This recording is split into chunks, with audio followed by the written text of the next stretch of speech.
Good day. This is Michael Passmore, Senior Minister of Central Christian Church in downtown San Antonio.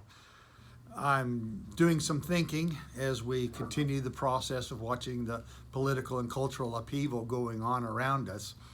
There's a great little story. It's been around for preacher stories for a long, long time. A little girl in the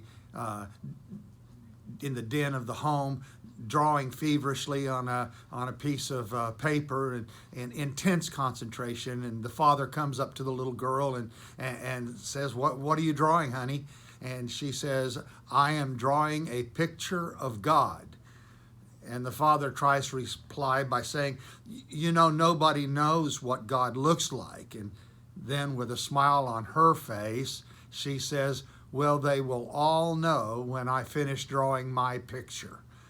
That's confidence, the kind of confidence that a little child can have. But confidence is hard to maintain in our pluralistic society these days. We are in the midst of a cultural tsunami.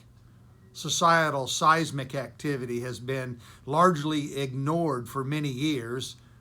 In the late 1960s, secularism began to take its forefront in societal studies, and then the sexual revolution, and then the counter shift in the 1980s with Jerry Falwell's moral majority and the so-called Christian right, and the emergence of the independent megachurches, and then conservatism's rise in politics.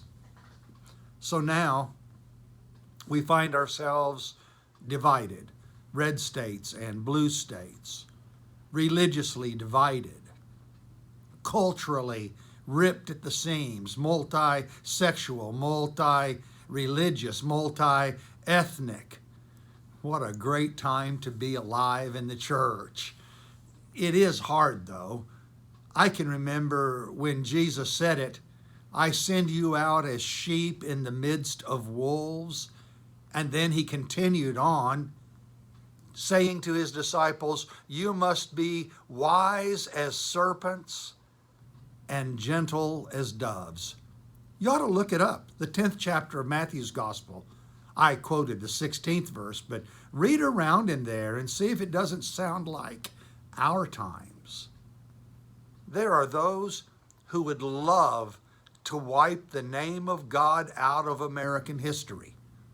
They are rewriting our history every day. Many from this past summer of love would sandblast references to God from public buildings, including churches, and out of sight, out of mind. Purge our country from our religious heritage. Instead of continuing our freedom of religion, they want freedom from all religion.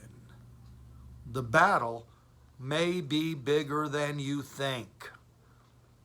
So, how do we approach the hostile and angry elements in our politics and in our society? Like sheep among wolves? Isaiah the prophet says, chapter 1, verse 8, "Come, let us reason together." A hallmark of the Christian church, disciples of Christ. If ever there was a time for more reasonable people to speak up, the time is now. We are a religiously different people than we were just a generation ago. I'm an old coot. I think new thoughts and traditional thoughts. It's time for us to come and reason together. We're not just Protestants and Catholics with a few Jews scattered about anymore.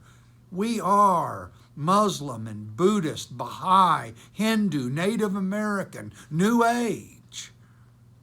When a Muslim imam friend of mine called to inquire as to my COVID life, and assure me of his continued prayers for my health and the church's health, should I have thanked him or told him not to bother?